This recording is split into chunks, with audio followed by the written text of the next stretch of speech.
Feeling overwhelmed by the world's chaos? What if you could bring global healing with just the power of your mind? Stay tuned to discover the power of subtle activism with the Mother Tree guest, Anna Gatmon. You Yeah, brought up Israel and Gaza, and that's on people's minds a lot right now. I'm combining questions. So one question I yeah, wanted to ask you is, so when it's on a bigger level than you as a personal individual, how do yeah, you invite a group to pull out of the traumatic response to a more elevated, connected with your higher self kind of response?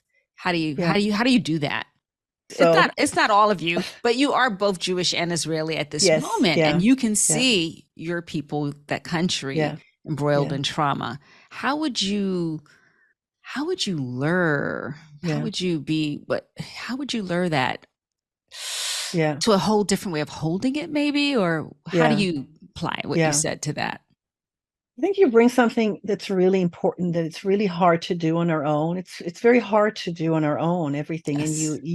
you said before to ask for someone to support you, like you worked with a coach or you ask a friend, but to have your posse, to have your group, to have your community to do the work allows you to stabilize and become a force, a collective force versus your own madness in your head and the two voices. And I think that in Israel right now, from talking to friends on WhatsApp and connected with people there, they're in so much trauma and in revenge mode that on a collective scale, it's very hard. When you're that activated, there's no one to talk to.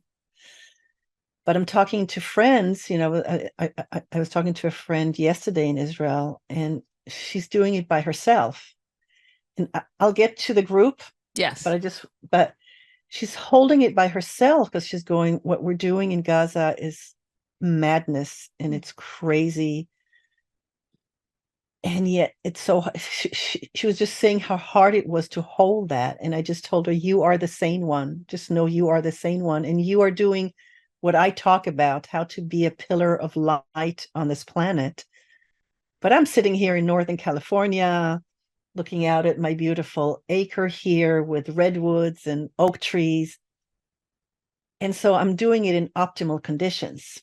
You're doing what I'm talking about and what I'm doing, but you're doing it in really difficult, challenging conditions, and you're staying sane. You're not losing your humanity in the process. I want you to know you are the sane one. So here, even she had a community. She had me because she said, thank you. You don't know how much you've given me. So just to say that. But then I also, and I'm happy to speak about that, I meet with groups where we do I call what is called subtle action. And if you want, I'll just take a few minutes to Yes, to to please. talk about that. Yeah. So subtle activism is described in different ways by different people. There's one stream where it's 2,000 people get together and meditate, and that energy, so the numbers create a shift. And there's research on how that has shifted certain things when a big collective comes together. Hmm. So that's one type. And there's a book called Subtle Activism, and it is about that stream of activism. And Okay. and then there's subtle activism with it, which is the subtle activism that I engage with and that I've studied, and I just completed a year training in it. And it's with a spiritual teacher called David Spangler, Hmm. and the Lorian Foundation that he has created. And so I've been studying with them for a few years, and he comes out from Findorn, so we both are from that lineage, which is why I'm connected to his way. And so Findhorn is where I had my so-called spiritual awakening. It's a spiritual community, eco-village, and education center in northern Scotland. And one of the main teachings that came out of there is that nature has consciousness. Yes. And so you can communicate with the consciousness of nature. You can speak to the land, and the land will answer you. If you're in a meditative state, telepathically, the land will speak to you, a flower will speak to you, the sun. Nature has consciousness. And not only does it have consciousness, in order to evolve our consciousness on planet Earth, we need to be communicating with nature. Yes. It is a shared evolution. A tree is not just, whatever, leaves and trunk and roots. It is a living being with a consciousness, and we can communicate with it. And so that was the thing that really caught my attention when I went to Findhorn the first time in 2004. It was like, oh yes, fairies exist. It's not just some woo-woo thing. Divas, angels, all of that, the inner worlds are a rich, rich, rich tapestry of consciousness that is what creates the material world, because everything is consciousness before it becomes matter. So my understanding is that the inner worlds, the non-physical worlds, the spiritual realms are as complex as the physical realm, and maybe even more so. Okay. And so specifically, David Spangler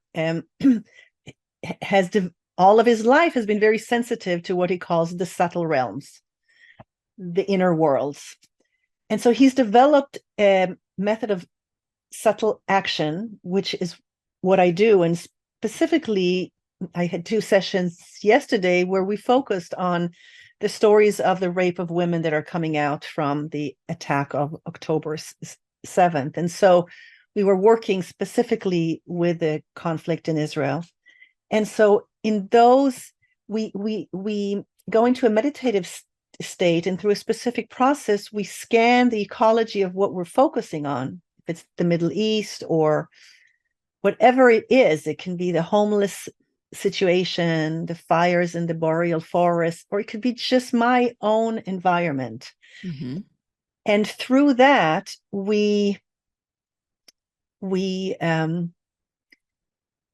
there's intuitive information that comes to us, and to each one in the group, something else, or sometimes there's like a trend of 3 of us sense into the same thing.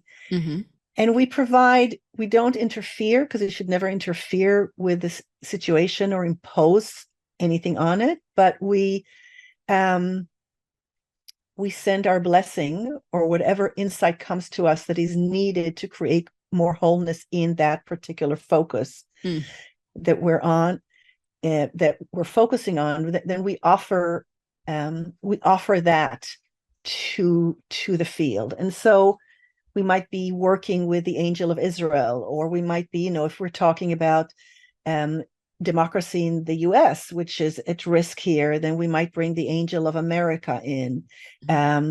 If I'm working, so for example, today before we started, when we did the meditation, I invited the diva that overlights the land that I'm on, because I've had interactions with it. And so I invited it in. And so I might invite different beings or entities of consciousness that are in the non-physical. They can be very powerful, but they are subtle to us. Or through the inner telepathic realm, we make connection. And it might sound very mysterious, and it's not. No, everyone can do it. Exactly. It's not mysterious. Right. It's not just, an idea that came up with David Langhorne. If you look at someone I mentioned earlier, Malidoma Some, a lot of indigenous African wisdom is you work on the energetic or the spiritual realm, because that's where the root is, or that's where the power is, and that can affect the material realm. Yes. So when you say subtle activism, you're talking about bringing your attention to that subtle realm. Yes. And use the words more wholeness, sending more wholeness to that. Yes. So here's the thing. We are born into it. The experiment of planet Earth, to my knowing, what has been revealed to me is, can the let me just take it back one. So everything is energy in the world, but it's intelligent energy. Yes. It's consciousness. Yes. And so the spiritual non-physical realms, Mhm. all of the beings and entities that reside there, Mm. in a sense, came together to say, let's have an experiment. Can we create matter, which is more dense, where there is less of us because there's a container that's more dense? Can we still create wonder and glory of God or of light, of source, while we create matter? Mhm. And so the Gaian experiment, I believe, Mm. is, can we create individuation and separation, Mhm.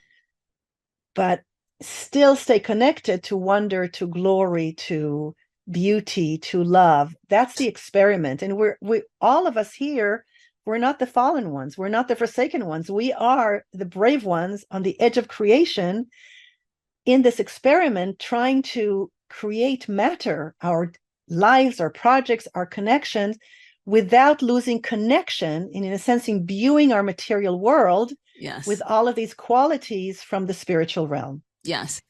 It's like, So can yeah, we stay in the wholeness and the oneness, even while right, we're individuated right, and recognizing we came exactly, here to individuate? exactly. So we're separated here, but there is a wholeness Mhm. that we also, humanity shares a consciousness, which is a whole consciousness. Mhm. And there's an angel for humanity, and then there's an angel for each country, and there's an angel for each state and for each city, because anything that exists in the material world has its consciousness counterpart, which we humans have given the name angels or divas or fairies, but it's an energy constellation that is the blueprint that allows it to show up in the material world Got in you. the form of a flower species or a human being. I And got you. so if we tap into, if I just sit here, then I don't know what you're thinking about, you're far away, but if we tap into the inner world, then we can tap into the wholeness that we share. Yeah. And in that wholeness, we can affect, because you are a being of light. Mhm. And if you shift yourself, then, and I shift, and your audience shifts, then we have people in this shared consciousness that are now seeing themselves as precious beings of light, as pillars of light, who are going to bring light into their day and into the world.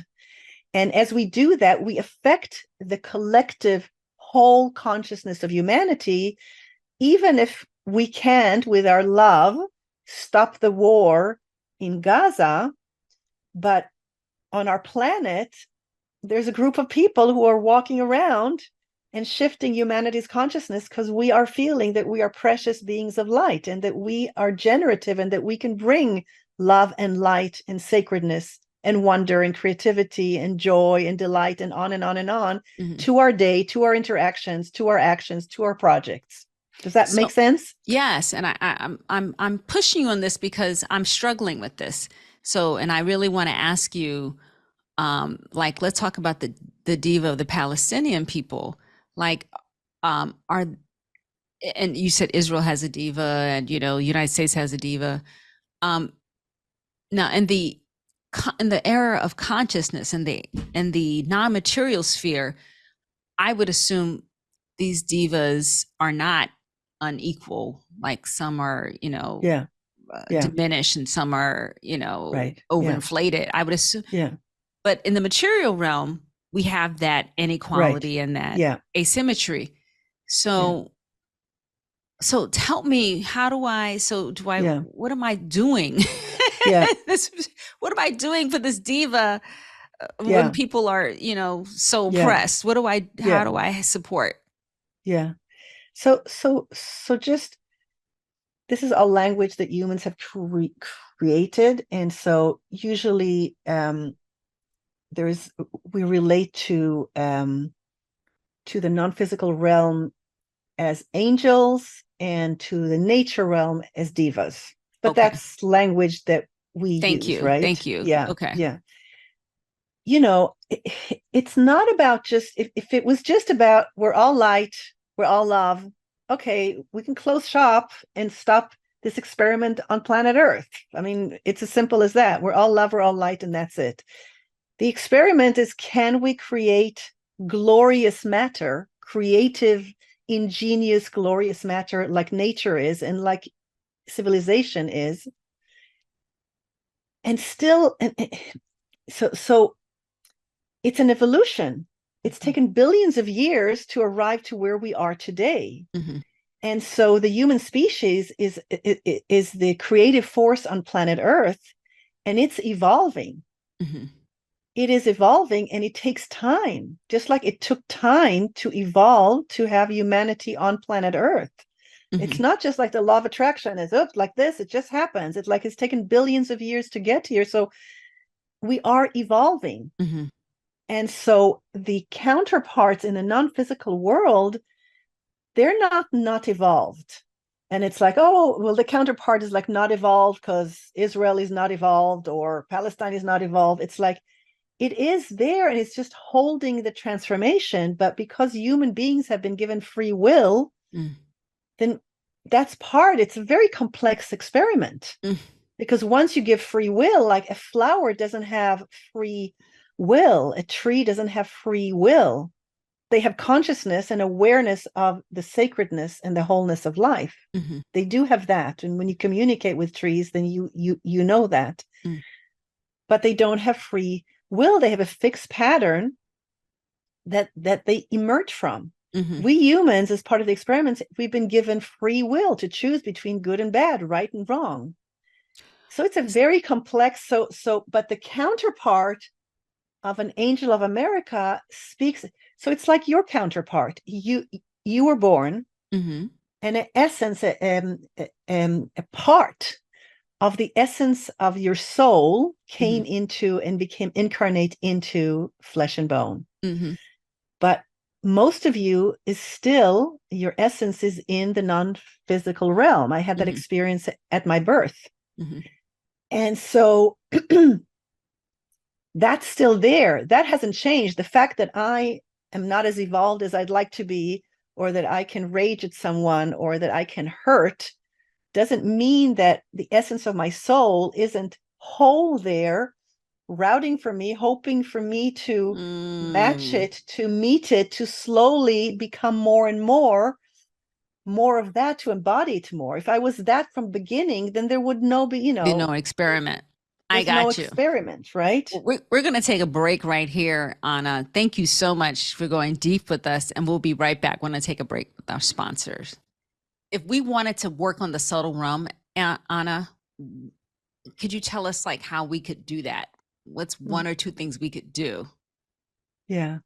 So it's not complicated to do, but it's not something that, I could tell you, well, just do this and you'll be there. So there is some training and some doing, and I'm really happy to come to your community and even create a group and to practice that, so we can do an experiment like that and see how that works. So that's a possibility. Okay, so there's a little bit of some learning that has to go on before you can delve into that realm. Okay. Well, it's just creating the space to delve in. But so let's say that we're here now, and it connects to the 4 keys for spiritual material wholeness that I spoke about before. That first of all, settle into yourself, and settle into yourself as a precious being and as a light being. Ground yourself to the earth. The earth, in the 2 subtle action sessions I had yesterday, what came to me was use the earth. Use the earth. It's like sink into the earth and sink into your body. That was the message that I received. And so sink into the earth and sink into your body and into your being. And you are not just a result of circumstances. You are a being of light that can create light wherever you go, with your attitude, with your actions, your choices, your interactions. So come from that place to begin with, because you need to be a vessel ready to show up, to shift the consciousness, the ocean of consciousness of humanity, right? So settle into the earth, settle into yourself. And then just ask. So then we're back to ask. What do you want to ask about? Do you want to tap into the situation in Gaza? Do you want to tap into the situation in Israel? Do you want to tap into, there's so much wounding that's erupting right now. Yeah. What do you want? Maybe you just want to tap into the shift calling you right now into your world and just ask. And I don't know what your question is, but you can ask even, what shift is calling me now? What shift, what should I pay attention to now? Or pick something that you want to focus on. And then you just kind of, in your mind, you kind of scan the ecology of what you're focusing on. And be quiet. It's not an effort. It's a relaxation. It's a letting go. And then just listen. So then we're in the second key. Listen. First, you expanded your presence. Now you're listening attentively. And you do that through relaxation, not through efforting. And then listen to what comes. And you'll be surprised. Boom, suddenly, like in a flash of light, a message appears, a quality, something.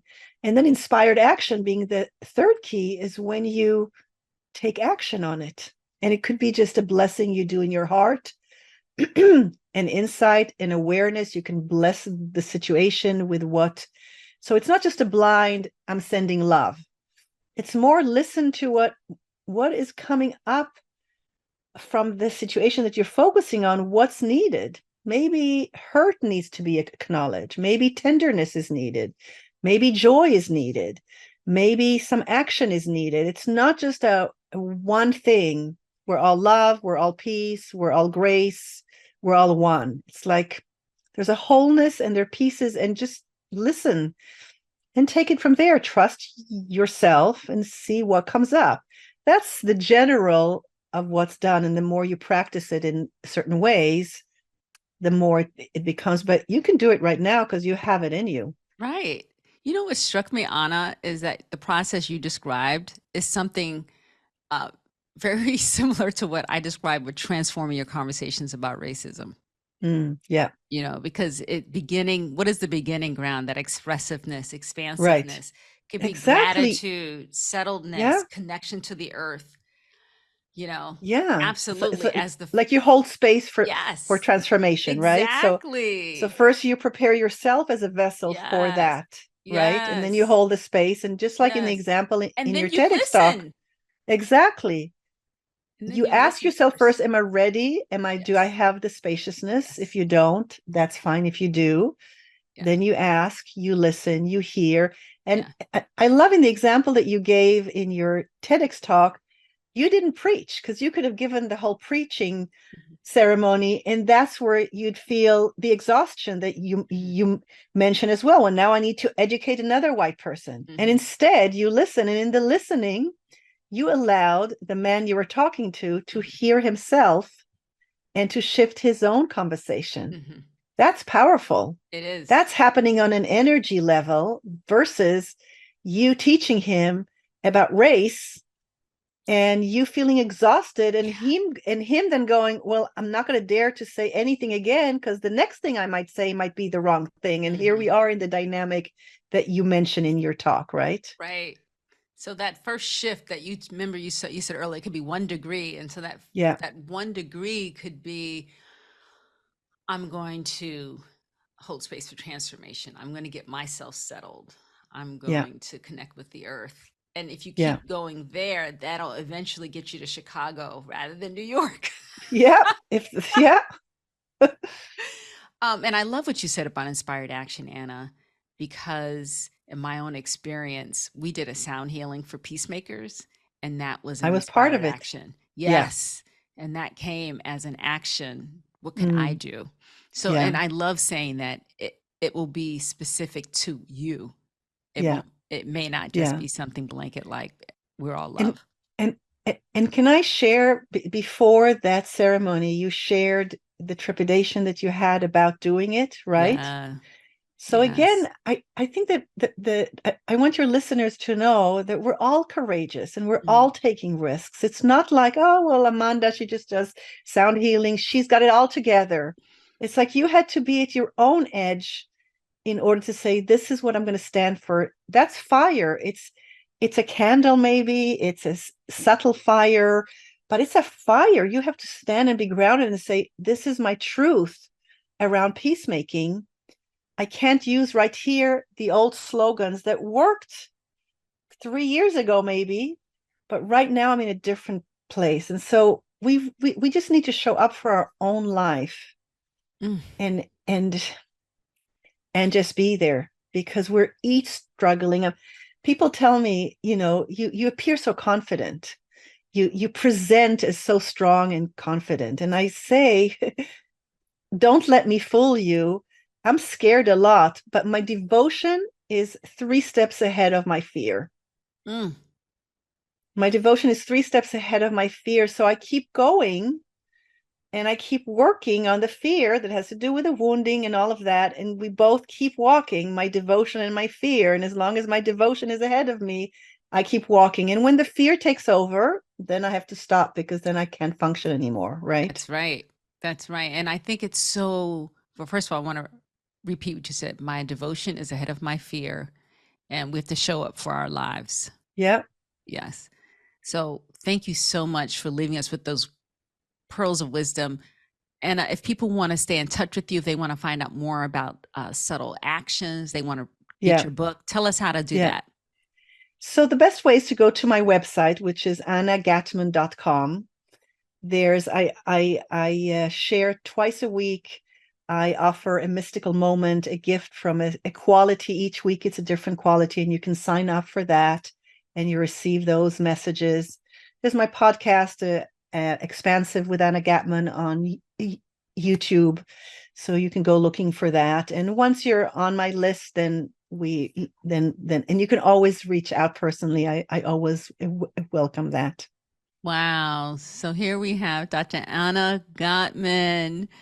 Thank you so much for coming today, for showing up for your life, for being willing to share with us, be on the edge, to leave the land. Can I say one more thing? Absolutely. That just came to me because it just popped in. You are holding space for this podcast.